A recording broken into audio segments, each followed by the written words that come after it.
Welcome. How to verify PayPal account? So you come to your PayPal. You have the account balance here. After we link the card. We come and place the want to use PayPal account with no spending or withdraw limits. Confirm your card. Once we say you confirm your card, it will say confirm your card to this number.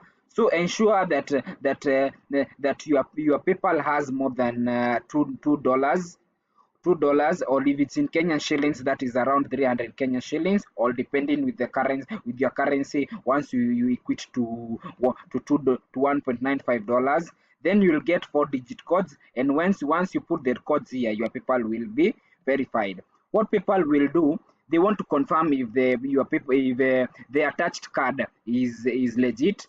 So a code is on its way. It should appear on the card statement within 2 to 3 business working days. So we'll come here and say it's done, and we'll say enter the code to confirm that enter your in your bank statement. You will find a code for 4-digit code. Once you enter the code here, your PayPal will be verified.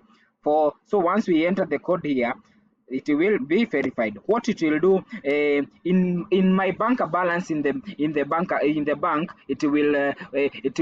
will find a deduction of $1.95, and immediately I put the 4-digit codes as 4-digit PayPal codes. They will be able to refund.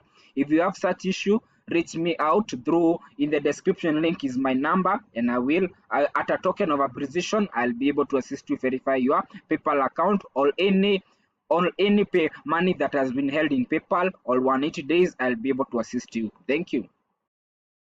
Just confirm that it's in my bank. I found that they have already deducted $1.95, and what I'm waiting is 4-digit codes. Then I will say confirm.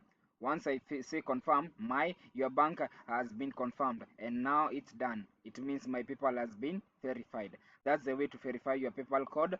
Anytime, in the description link, find my number. Anytime you want to verify your PayPal account or have money that has been held or a temporary limit, just reach me out at a kind of a position. I'll be able to assist you. Thank you.